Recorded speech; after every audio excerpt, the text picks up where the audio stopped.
तो गाइस कैसे हैं आप सब लोग। रीइंकार्नेटेड के एपिसोड 57 के साथ हाजिर हो। अगर आप मेरे चैनल पर नए हैं और अभी तक मेरे चैनल को सब्सक्राइब नहीं किया हुआ तो जल्दी से चैनल को सब्सक्राइब कर दें, वीडियो को लाइक और शेयर कर दें, शुक्रिया। तो लास्ट एपिसोड के एंड में हमने देखा था एल्डर किन जाउची से कहते हैं क्या तुम्हें ज़ोरो की बैकग्राउंड के बारे में पता है। उसे कहता है नहीं, मुझे उसकी बैकग्राउंड के बारे में कुछ भी नहीं पता। तो एल्डर किन उसे कहते हैं ठीक है मैं तुम्हें उसकी बैकग्राउंड के बारे में बताता हूँ। एल्डर किन उसे कहते हैं लैन ज़ोरो का असली नाम कैंग जुई है। इस वक्त ब्लू विंड एम्पायर के जो एम्परर है वो इसकी इकलौती बेटी है, यानी कि वो ब्लू विंड एम्पायर की इकलौती प्रिंसेस है। ब्लू विंड एम्पायर के प्रिंसेस होने की वजह से उसे यहाँ पर एक बहुत ही अच्छा टाइटल दिया गया है, उसे ब्लू मून प्रिंसेस भी कहा जाता है। जाउची के पास सुनते ही बहुत हैरान होता है और कहता है क्या वाकई में वो एक प्रिंसेस है, लेकिन अगर यहाँ पर वो ब्लू विंड एम्पायर की प्रिंसेस है तो फिर वो न्यू मून पैलेस में क्या करने के लिए गई थी, वहाँ पर एक डिसाइपल बनकर क्यों रह रही थी। एल्डर किन उसे कहते हैं क्या तुम्हें पता है कि इस वक्त इंपीरियल फैमिली में क्या कुछ चल रहा है। मुझे नहीं लगता कि तुम्हें पता होगा कि इंपीरियल फैमिली में इस वक्त सिविल वॉर चल रही है। ऐसे तकरीबन 3 साल पहले एम्परर अचानक बीमार हो गए थे। एम्परर के बीमार होने के बाद एक बहुत ही जीनियस डॉक्टर उनके पास आया। उसने आकर उनको चेक किया और उनको चेक करने के बाद उसने कहा एम्परर की लाइफ वेन डिस्ट्रॉय हो चुकी है, जिसके डैमेज होने की वजह से एम्परर के बचने के चांसेस बहुत ज्यादा कम है। वो दोबारा कभी ठीक नहीं हो पाएंगे और उनकी हालत इसी तरह खराब रहेगी, वो बिस्तर के ऊपर पड़े रहेंगे और 5 साल के बाद वो मर जाएंगे। ये यहाँ पर फैलते ही कि एम्परर क्योंकि 5 साल के बाद मरने वाले हैं तो उनके दोनों बेटे, एक क्राउन प्रिंस है और एक थर्ड प्रिंस है, उन दोनों में आपस में एक जंग छिड़ चुकी है। वो दोनों नए एम्परर बनने के लिए यहाँ पर पूरी कोशिश कर रहे हैं। प्रिंस ने अपने लिए बर्निंग सेक्टर से मदद मांगी है, जबकि थर्ड प्रिंस ने अपने लिए जाउथ सेक्टर से मदद मांगी है। ये दोनों ही सेक्टर बहुत बड़े बड़े सेक्टर्स हैं। एम्परर के दोनों बेटे यहाँ पर आपस में फाइट कर रहे हैं कि कौन यहाँ एम्परर बनेगा और उन्हें अपने बाप की जरा भी चिंता नहीं है। सारे अरसे में अगर किसी ने अपने एम्परर का ख्याल रखा है, अपने फादर का ख्याल रखा है तो वो रही उनकी बेटी है। उन्होंने उनका पिछले 3 साल से बहुत ही अच्छे से ख्याल रखा है। सिर्फ इतना ही नहीं, वो यहाँ पर अपने दोनों भाइयों को काफी अरसे से रोके हुए है। उसी की वजह से वो दोनों भाई अपने फादर को मारने से रुके हुए हैं, वरना वो तो अपने फादर की जान लेकर उसकी जगह के ऊपर नए एम्परर बनकर बैठ गए होते। एम्परर क्योंकि बीमार हैं और वो मरने वाले हैं, ये एक आखिरी ख्वाहिश है। पिछले कई सालों से उनकी एक ख्वाहिश थी। ख्वाहिश को पूरा करने के लिए ज़ोरो ने अपने पैलेस को छोड़ दिया और वो आसपास के बड़े सेक्टर्स में जा रही है। वहाँ पर जाकर वो अपने लिए किसी जीनियस डिसाइपल को ढूंढ रही है जो कि उसकी मदद कर सके उसके बाप की आखिरी ख्वाहिश को पूरा करने के लिए। जाउची हैरान होकर कहता है तो आपके कहने का मतलब क्या है, क्या ज़ोरो मुझे यहाँ पर इसलिए लेकर आई है, क्या उसने मुझे चुना है अपने बाप की आखिरी ख्वाहिश को पूरा करने के लिए। तो मुझे ये बताएं कि आखिर एम्परर की आखिरी ख्वाहिश है क्या, वो क्या चाहते हैं और आखिर उसकी ख्वाहिश मैं कैसे पूरी कर सकता हूँ। एल्डर किन उसे कहती है मैं तुम्हें सारी बात बताता हूँ। बहुत ही जल्दी यहाँ पर एक टूर्नामेंट होने वाला है जिसे ब्लू विंड रैंकिंग टूर्नामेंट कहा जाता है। आज ये टूर्नामेंट 100 टाइम्स होने वाला है क्योंकि पहले ये 99 बार हो चुका है और पिछले 99 बार में पर हमारे ब्लू विंड एम्पायर से कोई ना कोई डिसाइपल हिस्सा लेने के लिए वहाँ पर जाता है, लेकिन हमारे डिसाइपल्स में से कोई भी रैंकिंग को हासिल नहीं कर पाता क्योंकि हमारे डिसाइपल्स बहुत ज्यादा वीक होते हैं। यहाँ तक कि हमारे भेजे हुए बच्चों में से कोई भी टॉप 100 की रैंकिंग में भी नहीं आ पाता। हमारे एम्परर की सबसे बड़ी ख्वाहिश और अब उनकी आखिरी ख्वाहिश यही है,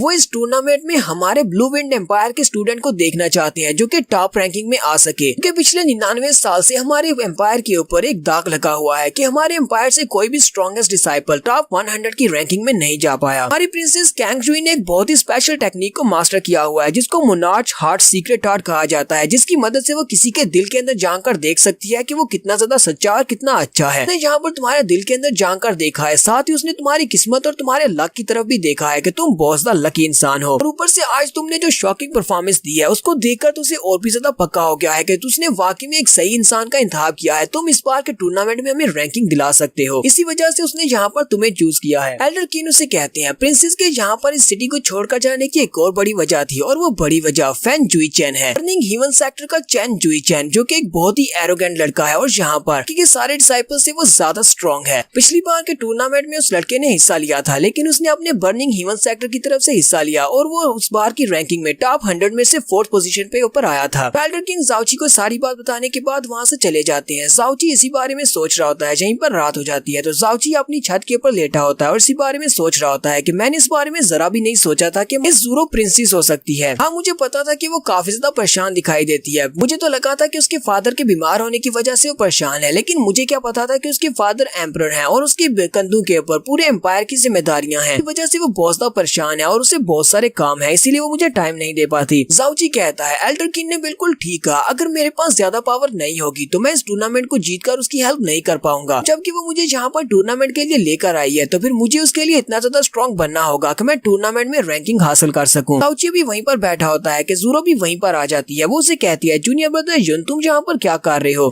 थोड़ी देर पहले मैं तुम्हारे रूम के अंदर गई थी ताकि तुम्हें वहाँ पर देख सकूं, लेकिन तुम अपने रूम में नहीं थे। तुम यहाँ पर क्यों हो? लगता है कि तुम काफी ज्यादा परेशान हो, जिसकी वजह से तुम यहाँ पर खुले आसमान के नीचे बैठकर कुछ सोच रहे हो। मुझे नहीं बताओगे कि तुम्हें क्या मसला है? जाओचू से कहता है, मैं यहाँ पर एक बहुत ही इंपॉर्टेंट मसले के ऊपर सोच विचार कर रहा हूँ, एक ऐसा मसला जो कि मेरी जिंदगी को बदल सकता है। मैं सोच रहा हूँ कि मुझे क्या करना चाहिए। जाओचू ज़ोरो से कहता है, इस मैच के खत्म होने के बाद क्राउन प्रिंस और थर्ड प्रिंस दोनों ने मेरे पास इन्विटेशंस भेजे थे। वो दोनों चाहते हैं कि मैं उनकी तरफ से इस कंपटीशन में हिस्सा लूं, चाहते हैं कि मैं इस टूर्नामेंट में उन दोनों को रिप्रेजेंट करूं। मैं ये सोच रहा हूँ कि मैं उन दोनों में से कौन से प्रिंस के इन्विटेशन को एक्सेप्ट करूं। ज़ोरो, तुम्हें क्या लगता है कि मुझे इन दोनों के इन्विटेशन में से किसके इन्विटेशन को चूज करना चाहिए? ज़ोरो से कहती है, मुझे नहीं पता तुम्हें किसको चूज करना चाहिए। जाओचू से कहता है, एक तो क्राउन प्रिंस है जो कि बहुत ही जल्दी नया एम्परर बनने वाला है, जबकि दूसरा थर्ड प्रिंस है। दोनों ही प्रिंस हैं। अगर इन दोनों की रिक्वेस्ट में से किसी की भी रिक्वेस्ट को मना करूंगा तो वो मेरा दुश्मन बन जाएगा और मेरे लिए एम्पायर में रहना काफी ज्यादा मुश्किल हो जाएगा। ज़ोरो से कहती है, मैं तुम्हारी बात जानना चाहती हूँ। आखिर तुम क्या चाहते हो? तुम्हारा डिसीजन क्या है कि तुम कौन से वाले को ज्वाइन करोगे? लेकिन मैं यहाँ पर तुम्हारे डिसीजन में इंटरफियर नहीं करना चाहती। जाओचू कहता है, मैंने सुना है कि इस वक्त इंपीरियल फैमिली में काफी कुछ चल रहा है। इंपीरियल फैमिली वालों की हालत काफी खराब है और दोनों प्रिंस इस वक्त सिविल वॉर में हैं। तुमसे जानना चाहता हूँ, क्या तुम चाहती हो कि मैं इंपीरियल फैमिली के मसले में दखल अंदाजी करूँ? क्या तुम्हें अच्छा लगेगा कि मैं इंपीरियल फैमिली में भी इस तरह के मसलों में खिंचा जाऊं? ज़ोरो से कहती है, नहीं, मैं सब बिल्कुल भी नहीं चाहती। मैं नहीं चाहती कि तुम इंपीरियल फैमिली के मसलों में पड़ो, क्योंकि ये मसले बहुत ज्यादा गहरे हैं और इसमें तुम्हारी जान भी जा सकती है। मुझे तुम्हें देखकर तो बिल्कुल भी नहीं लगता कि तुम कोई ऐसे इंसान हो जिसे अथॉरिटी या पावर की जरूरत है। जाओचू से कहता है, हाँ, ये बात सच है कि मुझे ना तो अथॉरिटी चाहिए ना ही मुझे पावर चाहिए, लेकिन मुझे लगता है कि मैं इस सब में पहले से शामिल हो चुका हूँ। ज़ोरो चिल्लाकर उसे कहती है, लगता है कि तुम्हें इस बारे में जरा भी नहीं पता कि इंपीरियल फैमिली के मसले कितने ज्यादा गहरे हो सकते हैं। अगर तुम एक बार इस सब में शामिल हो गए तो बाहर निकलने का कोई भी रास्ता नहीं मिलेगा। जाओचू से कहता है, ये बात तो तुमने बिल्कुल ठीक कह दी। मुझे ना तो इंपीरियल फैमिली में कोई इंटरेस्ट है और ना ही पावर और अथॉरिटी में। मुझे लगता है कि मुझे ये काम सिर्फ इसलिए नहीं करना चाहिए कि मुझे इसमें इंटरेस्ट नहीं है, पर मुझे ये काम करना पड़ेगा। पर साथ ही जाओचू से कहता है, सीनियर सिस्टर, अब मुझे ये बताओ कि मैं तुम्हें ज़ोरो कहूँ या फिर तुम्हें प्रिंसेस कैंगजुई कहूँ? वो भी ये बात सुनते ही बहुत ज्यादा हैरान हो जाती है और उसे कहती है, क्या तुम्हें मेरी रियल आइडेंटिटी के बारे में पता है? कहीं एल्डर किन ने तुम्हें इस बारे में तो नहीं बताया? मैं तुम्हें इस बारे में बताना चाहती थी। नहीं है कि मैंने जानबूझकर तुमसे ये बात छुपाई है। जाओचू से कहता है, जब पहली बार मैंने तुम्हें न्यू मून पैलेस में देखा था उसी वक्त मैं समझ गया था कि तुम यहाँ की नहीं हो। उसके बाद जाओ सेक्टर वालों से तुमने मेरी जान बचाई, हालांकि तुमने अपनी जान को दांव पर लगाकर मेरी जान बचाई थी और तुमने मेरा काफी ज्यादा ख्याल भी रखा। तुमने मेरे लिए बहुत कुछ किया है और मुझे लगता था कि तुम ये सब कुछ इसलिए कर रही हो क्योंकि तुम मुझे लाइक करती हो। लेकिन कल जब मास्टर किन ने मुझे सब बात के बारे में बताया तब मुझे पता चला ये सब कुछ तो तुम्हारी फैमिली मैटर्स की वजह से है। तुम मुझे यहाँ पर सिर्फ इसलिए लेकर आई हो, तुम चाहती हो कि मैं तुम्हारे बाप की आखिरी ख्वाहिश को पूरा करने के लिए तुम्हारा साथ दूं। इससे पहले मेरे साथ जो कुछ भी किया, मेरा जितना भी ख्याल रखा, वो सब कुछ सिर्फ एक नाटक था। ज़ोरो से कहती है, ऐसी बात नहीं है। अगर मैं तुम्हें पहले से ये बात बता देती कि मैं एक प्रिंसेस हूँ और मैं तुम्हें इस्तेमाल करना चाहती हूँ इस बार के टूर्नामेंट में, तुम कभी भी मेरा साथ देने के लिए तैयार नहीं होते। इस वजह से मैं सही वक्त का इंतजार कर रही थी कि जब सही वक्त आएगा मैं तुम्हें अपने बारे में बता दूंगी और ये भी बता दूंगी मैं तुम्हें यहाँ पर क्यों लेकर आई हूँ। जाओचू से कहता है, अब यहाँ से चली जाओ, मुझे यहाँ पर थोड़ी देर के लिए आराम से बैठना है ताकि मैं इस बारे में सोच सकूं। जाओचू वहाँ से आगे चला जाता है, जबकि ज़ोरो पीछे से उसे नाम काटती रह जाती है। वो उससे कहती है, प्लीज रुक जाओ, ये बात नहीं है जैसा तुम समझ रहे हो, मैंने ये जानबूझकर तुमसे नहीं छुपाया। और साथ ही वो वहीं पर रोना शुरू कर देती है। जाओचू से कहता है, तुम्हें इस तरह रोना नहीं चाहिए क्योंकि तुम्हारे आंसू बहुत ज्यादा कीमती हैं। तो वहाँ पर थोड़ी देर बात करने के बाद इन दोनों में एक समझौता हो जाता है। तो यहीं से हमारा नेक्स्ट सीन इंपीरियल फादर के रूम का दिखाया जाता है, जहाँ पर एम्परर अपने बिस्तर के ऊपर लेटे होते हैं। ज़ोरो जाओचू को अपने साथ लेकर अपने इंपीरियल फादर के पास जा रही होती है। वो जैसे उसके चैम्बर में पहुंचती है तो एम्परर के रूम के अंदर से एम्परर के पर्सनल डॉक्टर, जिसका नाम गू कोई होंग है, वो अंदर से बाहर निकल रहे होते हैं। ज़ोरो उस डॉक्टर से कहती है, डॉक्टर गू, मुझे ये बताएं कि मेरे फादर इस वक्त कैसे हैं, उनकी हालत कैसी है? डॉक्टर गू से कहते हैं, एम्परर इस वक्त बिल्कुल ठीक है, वो रेस्ट कर रहे हैं। मुझे लगता है कि इस वक्त तुम्हारे फादर तुमसे मिलना चाहेंगे, जाओ जाकर अपने फादर से मिल लो। डॉक्टर गू वहाँ से चले जाते हैं। डॉक्टर गू के जाने के बाद ज़ोरो जाओचू को उसके बारे में बताती है। वो उसे कहती है, यही वो मास्टर गू हैं, बहुत ही अच्छे डॉक्टर हैं। 3 साल पहले इन्होंने मेरे फादर का चेकअप किया था और इन्होंने ये बात बताई थी कि मेरे फादर की लाइफ वेन डैमेज हो चुकी है, उनके पास सिर्फ 5 साल का वक्त बचा है। पिछले 3 साल से यही उनका एग्जामिन कर रहे हैं और यही उनको मेडिसिन दे रहे हैं। कि हमारा जाओचू सोच रहा होता है, इसे लगता है कि डॉक्टर गू एक अच्छा इंसान है, लेकिन इस डॉक्टर के चेहरे को देखकर ये बता सकता हूँ कि ये अंदर से बहुत बड़ा कमीना और धोखेबाज है। कि इस दुनिया में अगर कोई मेडिकल सेंट है, सिर्फ और सिर्फ मेरे मास्टर थे जो कि अब मर चुके हैं। एम्परर अपने बिस्तर के ऊपर बैठे होते हैं। वो ज़ोरो से कहते हैं, बेटा तुम आ गई, और तुम्हारे साथ ये लड़का कौन है? जाओचू उनके सामने रिस्पेक्ट देते हुए कहता है, मैं ब्लू विंड परफाउंड पैलेस का इनर पैलेस डिसाइपल हूँ, मेरा नाम युनची है। एम्परर से कहते हैं, हाँ मैं बिस्तर के ऊपर पड़ा हुआ हूँ, लेकिन मैंने तुम्हारा नाम कई बार सुना है। मैंने यहाँ पर सुना है तुमने क्या कुछ किया है। मुझे पता चला है कि मेरे ब्लू विंड प्रोफाउंड पैलेस में एक लड़का आया है, एक लड़का जिसका नाम युनची है। उसने यहाँ पर एक लड़के को चैलेंज किया जिसका लेवल उससे ज्यादा हाई था। उसने बड़ी आसानी से उसे हरा दिया। ना सिर्फ उसे हराया बल्कि उसने ओवरलॉर्ड कोलोसल स्वर्ड को भी उठा लिया। फादर प्रिंसेस से कहते हैं, तो बेटा क्या ये वही लड़का है जिसको ढूंढने के लिए तुमने पूरे 2 साल पैलेस से बाहर गुजारे हैं?